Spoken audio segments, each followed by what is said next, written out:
Abra sua Bíblia, por favor. João capítulo 7, verso de número 30. Põe na tela para mim. João 7, 30. Procuravam, pois, prendê-lo, mas ninguém lançou mão dele, porque ainda não era chegada a sua hora. Feche os seus olhos. Senhor nosso Deus e Pai, em nome de Jesus, continua falando conosco. Usa-me como um canal de bênção nesta hora, ó Pai, e que possamos sair daqui diferente do que entramos. O Senhor jamais reuniu um povo para despedir este povo de mãos vazias. Te damos graças em nome de Jesus. Amém. Glória a Deus. Amém.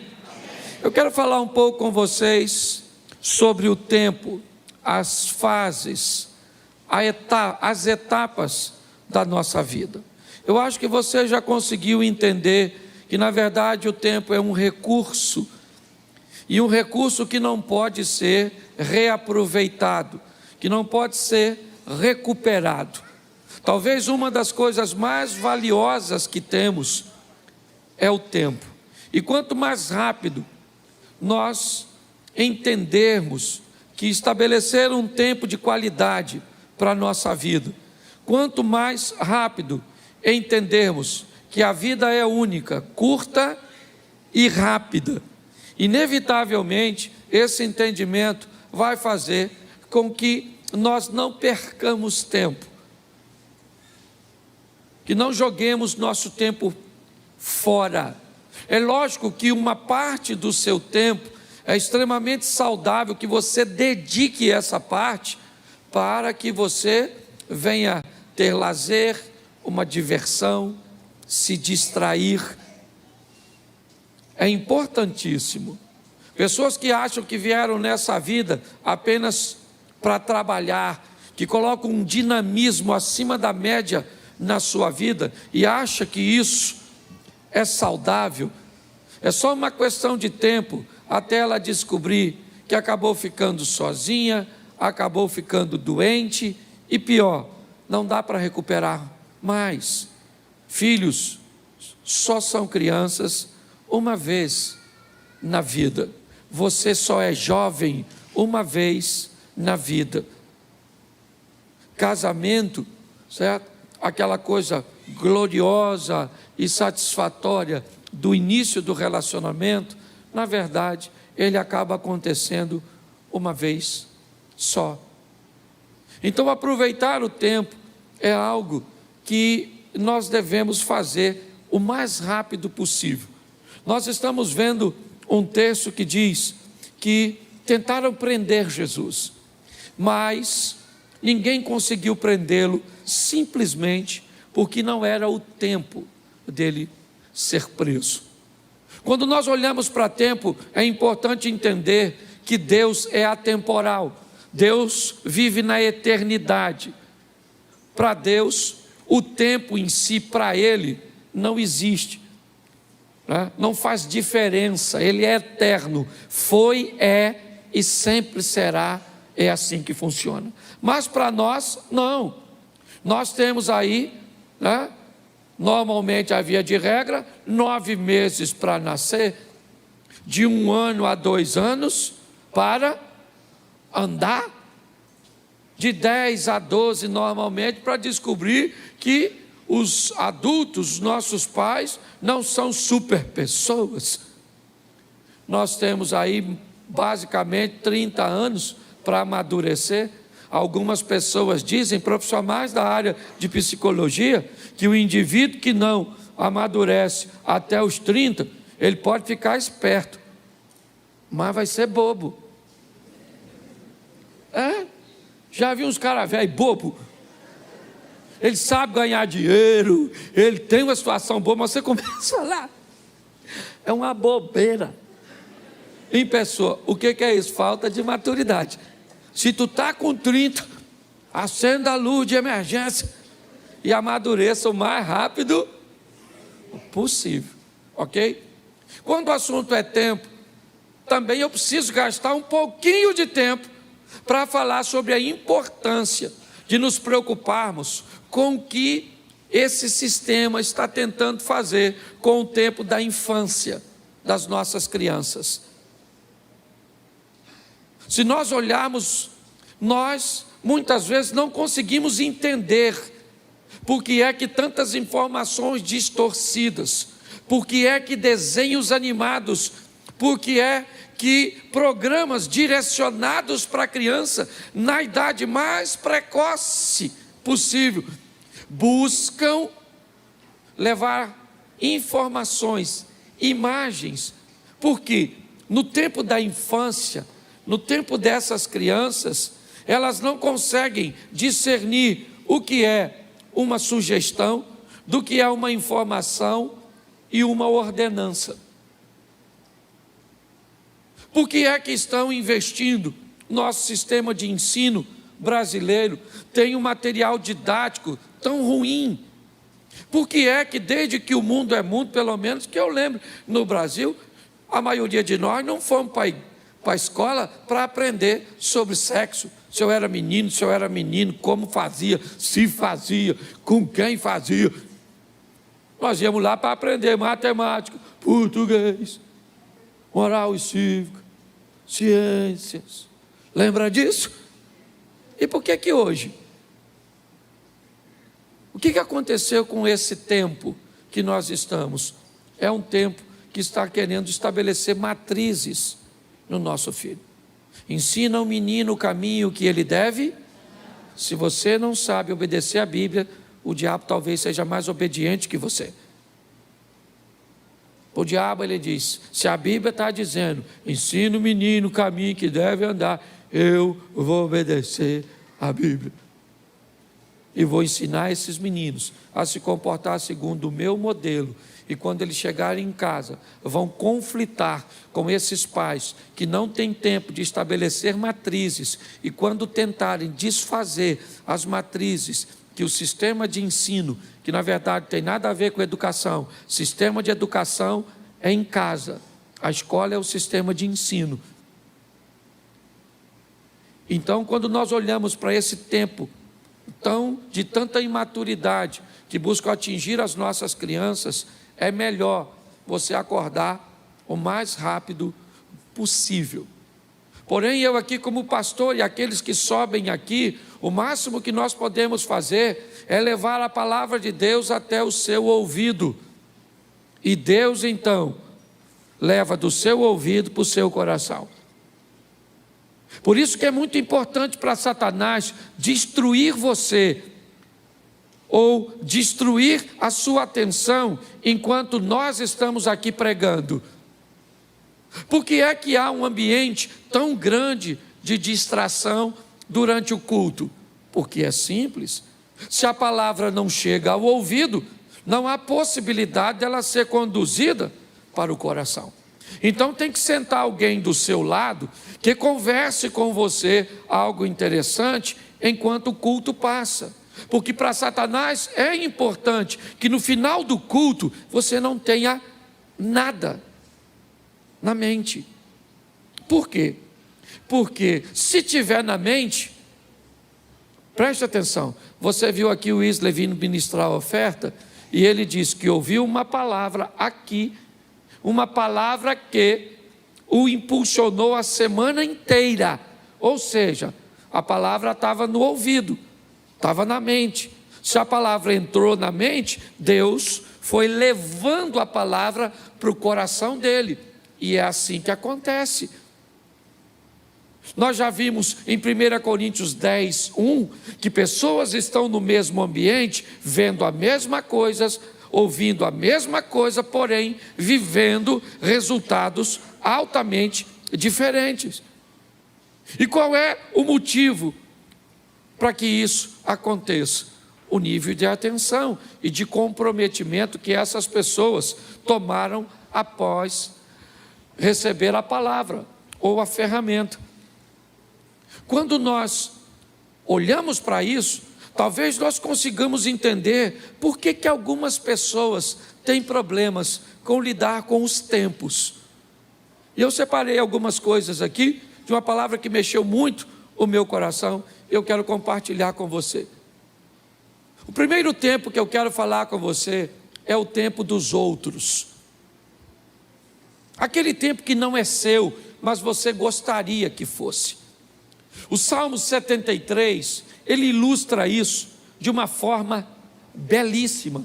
Põe para mim, Salmo 73, aqui. Isso. Vamos lá. Verdadeiramente bom é Deus para com Israel, para com os limpos de coração. Preste atenção agora. Quanto a mim, meus pés quase se desviaram. Faltou ou pouco faltou para que escorregassem os meus passos. Por quê? Pois eu tinha inveja dos soberbos, ao ver a prosperidade dos ímpios. Porque não há apertos na sua morte, mas firme está a sua força. Não se acham em trabalhos como outra gente, nem são afligidos como outros homens. Pelo que a soberba os cerca como um colar, vestem-se de violência como um adorno. Só aí, preste atenção, qual é o problema do salmista aqui? Me parece que esse é o salmo da comparação. Me parece que esse texto define a pessoa que olha para o tempo dos outros, para aquilo que está acontecendo na vida dos outros, e não consegue entender que o tempo dos outros não é o seu. Muitas pessoas se perdem canalizando tanta atenção para o que está acontecendo na casa do vizinho, na empresa do vizinho, na igreja do outro pastor, que esquece de canalizar suas forças para fazer as coisas acontecerem na sua própria vida. O salmista está dizendo que ele quase caiu, seus pés vacilaram, ele quase desviou. Quando ele começou a olhar o tempo dos outros. E o que estava acontecendo na vida dos outros era muito diferente do que estava acontecendo na vida dele. Aprenda uma coisa: em muitas fases da sua vida, o casamento de outras pessoas vão estar melhor que o seu. A situação financeira de outras pessoas vão estar melhor que a sua. A aparência dessa pessoa vai estar melhor que a sua. Você precisa ter maturidade para entender que o tempo dos outros não é o seu tempo. Pare de olhar o que está acontecendo na vida de seu vizinho. Trabalhe, ore, entenda que o seu tempo vai chegar. E não use a medida dos outros para estabelecer a sua. Até porque, eu vou ser franco para você, e aqui na igreja você sabe que eu abro o meu coração direto. Eu prego em muitos lugares, e por onde eu passei, Abner, eu confesso a você, eu já tive vontade de morar, pelo menos, numas 40, 50 casas diferentes. Nos 40, 50 bairros diferentes. Chego na casa de um cara, pensa num casarão. Bonito, confortável, ampla, umas ruas amplas, bonito. Eu falo comigo, Cláudio, tu tinha que morar aqui. Até eu viajar para outra. Chego lá, eu falo, que apartamento é esse? Rapaz, um apartamento por andar, tudo na porta, não podia morar aqui? Aí eu viajo de novo. Aí alguém me leva numa fazenda. Aí eu falei, Senhor, rapaz, eu tinha que morar aqui nessa fazenda. Aí eu viajo de novo. Vou para uma casa de praia e me deixo lá hospedado. Falei, aqui que eu tinha que morar. Esse dia eu fui para um apartamento em Balneário Camboriú e botaram numa piscina de água quente que tinha uma cama que fazia massagem na gente dentro da piscina. Ali eu tive certeza que era ali. Uma cama que faz massagem em nós dentro d'água. Aí eu fui para Brasília. E me levaram para uma casa que tinha até um helicóptero. Eu já esqueci da massagem. O que é uma massagem numa piscina? Com um bicho que leva a gente para as alturas? Aí eu quis morar lá. E por onde eu passo? De vez em quando ainda quero. Mudo para aqui, mudo para ali. E agora que minha mulher vai comigo de vez em quando? É 2. Cláudio, não podia morar aqui, né? E eu falo para ela, Xerém nos espera. Aquela grande metrópole. Você consegue entender? O tempo dos outros não é o seu. Pare com isso, amadureça. Vamos voltar para cá? Segundo tempo, fora do tempo. Aquilo que nós queremos, mas ainda não é o nosso. Pastor, que exemplo você pode usar para isso? O Saul. Saul queima uma etapa. E, gente, muita coisa, né, que nós vemos, nós até poderemos adquirir e ter, mas não fora do tempo. Tenha maturidade para entender que coisas fora do tempo pode deformar você. Deus, Ele está no controle de todas as coisas. Eu li um livro esses dias do Carlos Drummond, e o título dele é Fora do Alcance das Crianças. E ele começa a explicar por que é que tem coisa que a gente não recebe. Porque Deus não dá determinadas coisas para crianças. Tem que ter maturidade. Você tem que entender que tem coisas que são para você, mas ainda não é o seu tempo de alcançá-las. E Deus sabe, nossa, eu queria. Eu vou contar uma experiência para vocês. Aqui, na minha família, está ali meu filho, minha nora estava sentada aqui. Isso, tá, deve estar com meu netinho por aí, mas meu filho está. Nós fomos viajar. Aí entrou toda a patotinha no carro. Certo? Entramos todo mundo. Aí meu neto quis o celular para ver, né, um desenhozinho. Aí minha nora falou assim, você vai passar mal, Miguel. Mas ele, sabe como é que é criança, né? Aí minha nora, gentilmente, uma mãe amorosa, cedeu o celular. Ele começou a ver. Um tempinho depois, ele começou a enjoar. Dentro do carro, escuta só. Certo?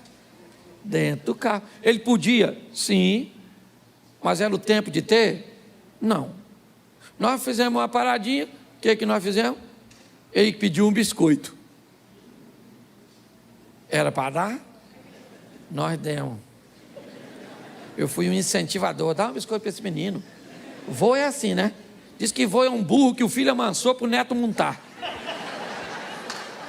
Falei, dá esse menino precioso, esse garoto aqui do vovô. Toma, menino. Comeu. Começou a ficar zonzo. Dentro do carro. De repente. Assim. As coisas do interior dele começou a sair. Ele vomitou. Dentro do carro. Paramos, limpamos, tudo. E você sabe que o cheiro. Limpamos tudo e segue viagem. Com aquele cheiro. E eu estou aqui conversando com Deus, que experiência era aquela? E Deus falando ao meu coração, é desse jeito que eu não ajo. Vocês sabiam que o celular ia fazer mal? Você cedeu, porque você é bonzinho. Você sabia que o biscoito ia piorar? Você deu. E agora, Cláudio Soares Duarte, pastor. Porque quando é minha mulher, só fala Cláudio Duarte. Quando é Deus, fala o nome todo e ainda usa pastor, que é para chamar a atenção. Vai fazer a viagem com esse cheiro, que não sai não. Sabe o que eu aprendi? Quando é fora do tempo, Deus não dá. Você pode espernear do jeito que você quiser, que Ele não vai se sensibilizar com você, porque Ele quer ser o melhor. Deus não age dessa forma. Então, se for fora do tempo, querido, não queira queimar etapa, porque o negócio vai dar ruim. Está lá com Moisés, fora do tempo, achou que era o libertador, se lascou, foi para o deserto. O tempo de Deus é correto, aguarde o que Deus tem a fazer por você, amém? Ele não chega atrasado na sua vida, no seu casamento, ele não chega, ele sabe o que está fazendo, ele está cuidando de você. Muitas pessoas se atrapalham querendo coisas fora do seu tempo. Nós temos aqui para adiantar também aquilo que está no tempo para acontecer. E aprenda uma coisa nessa vida: toda oportunidade, ela tem um tempo de duração. Você precisa saber qual é o seu tempo de casar. Não queira casar antes da hora, e também não case depois. Não queira ter filho antes da hora, mas também não tenha filho velho demais, que pensa no pessoal chato. Essa turma que tem filho depois de velho, é uma tribulação, uma tribulação, uma tribulação e uma tribulação. Quem tem um filho novo demais, não está preparado para criar o filho. Quem tem filho velho demais, parece que o menino é um bibelô. Não vamos entrar aqui na igreja, porque pode, certo, ter bactéria. Bactéria deve ter na sua cabeça, infeliz.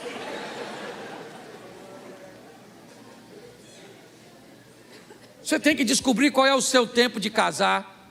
Você tem que descobrir qual é o seu tempo de agir em favor das suas finanças. É o seu tempo. Peça a Deus para te dar discernimento. Chegou a sua hora de viver. Descubra quando ela é, em qual área é, e mergulhe com toda a sua força. É assim que funciona. Em 1992, eu tive que fazer 2 mudanças drásticas na minha vida. Casar. Acabei com a minha vida de solteiro. Troquei todas as mulheres solteiras do mundo por uma. Olha que troca ruim. Porque antes de casar eu podia ter qualquer uma solteira, sim ou não? Depois que casei, rejeitei todas as outras. E para Jane Mary, para ir com ela até que a morte o separe. E diga-se de passagem, está demorando. Para ela e para mim. A Abner que diga isso, ou não? A Jacira aí, ó. Quase 50 anos de casado. Você consegue entender isso? Está assim de gente que não investe tempo, sabe? Para ter um discernimento, às vezes numa consultoria, em alguém que tem experiência. Para que aprender com seus erros, se você pode aprender com os erros dos outros? Procure pessoas, a vida está fazendo aqui na igreja, aqui nessa igreja, você tem pessoas com tanta experiência, que pode dar noção de casamento, pode dar noção de ambiente corporativo, de quais são as profissões promissoras. Você está envolvida num ambiente, onde você pode receber informações extraordinárias, para ajudar a você agir no tempo correto. Mas você não aproveita isso. Você tem que descobrir seu tempo. Qual é o seu tempo? Jesus está no casamento de Caná. Maria fala para ele, eles não têm vinho. Jesus disse, ainda não é chegada a minha hora. Calma, eu sei o meu tempo. Nós precisamos amadurecer para entender isso. A menina tem 12 anos, eu já sou uma moça. Pai, posso namorar? Com 12, eu vou buscar o boneco da Barbie, o Ken. Você namora ele. Mas eu já sou uma mulher. Ô menina, vai assistir Chiquitito e não me perturba. Menino, 13 anos, acho que é um homem, não paga uma conta, qualquer coisa que vai fazer está cansado, não estuda direito, nada, aí vê uma menininha. Eu já estou no tempo de namorar. Eu acho que você está no tempo de eu castrar você, não é? Você sossegar esse fogo. Você está rindo, mas é sério. Você tem que entender o tempo da espiritualidade. O tempo de investir em leitura, em busca por Deus. É muito importante isso, gente. Descubra o seu tempo, as coisas que têm que acontecer, né? no seu tempo. Para alguns, esse tempo pode chegar um pouco mais cedo, para outros, um pouco mais tarde, para outros chega no modelo mais fácil, para outros no modelo mais difícil. Mas entenda isso, eu vejo pessoas querendo viver o tempo dos outros, eu quero pessoas querendo viver coisas fora do tempo, antecipando e quebrando a cara, tomando decisões equivocadas, e pessoas que sequer são capazes de entender o seu próprio tempo. O próximo, o tempo de Deus, tem o seu tempo. Pastor, mas o meu tempo não é o tempo de Deus? Não era isso que você está falando? Não, o seu tempo é o tempo que você tem que aproveitar para estudar, é o tempo que você tem que aproveitar para investir em você. O tempo de Deus é aquilo que Deus quer fazer na sua vida, e é importante você entender isso. Quando é que Deus vai fazer? Quando chega o tempo dele. Eu participei de uma igreja e eu era vice-presidente dessa igreja durante um bom tempo, e muitas vezes eu vi pessoas querendo criar conflitos entre o pastor presidente e a mim, querendo que eu o confrontasse, criasse problemas, porque muitas pessoas, por algum motivo, afinidade ou outras coisas, ou por uma visão equivocada, viam uma liderança pastoral na minha vida. Mas eu entendi que aquele não era o tempo de Deus para a minha vida, e que o tempo de Deus para a minha vida ia chegar. Hoje, eu procuro, primeiro, não olhar para o que está acontecendo na vida e no tempo dos outros. Hoje, eu procuro olhar de uma forma sábia para não querer as coisas fora do tempo. Eu busco a maneira de aproveitar todas as oportunidades para entender o meu tempo, sabe, aquilo que Deus está preparando para mim, ou me dando a oportunidade de viver. Mas o tempo de Deus, no que diz respeito principalmente a ministério, a ações que vão mudar a nossa vida, precisa ser entendido. Quando eu olho para Davi, sendo ungido por Samuel como rei, sabia que o trono era seu futuro. Profecias, se é que eu posso chamar isso de profecias, mas incentivo, que diziam: mata o camarada, porque se você matar, você se torna o rei. Ele disse: mas esse não é o tempo. Para que o tempo e que as coisas de Deus se cumpram na minha vida, eu não preciso puxar o tapete de ninguém. O que Deus tem para mim é meu. É assim que funciona. Eu não estava em casa, é o que Davi poderia dizer, quando Samuel esteve lá, todos os meus irmãos estavam lá. Eu estava no campo trabalhando, mas ninguém comeu nada, e o ungido fui eu, porque o tempo de Deus chegou para a minha vida. É importante você entender isso. Se nós não amadurecermos para dar uma olhada nisso, está assim de gente vivendo fora do tempo. Adultos vivendo como adolescente, pessoas que tinham uma situação financeira melhor ontem e hoje continuam gastando no mesmo tempo. É assim que funciona. Homens casados vivendo tempo e comportamento de solteiros, pessoas invertendo tudo e pior, trazendo dores, desconfortos, adversidades para a sua vida. Está na hora de você tomar uma decisão para mudar a sua história. É para isso que você vem à igreja, sabe para quê? Para entrar pelo teto paralítico e para sair pela porta andando. Nós vamos para a presença de Jesus para sair de lá melhor do que entramos.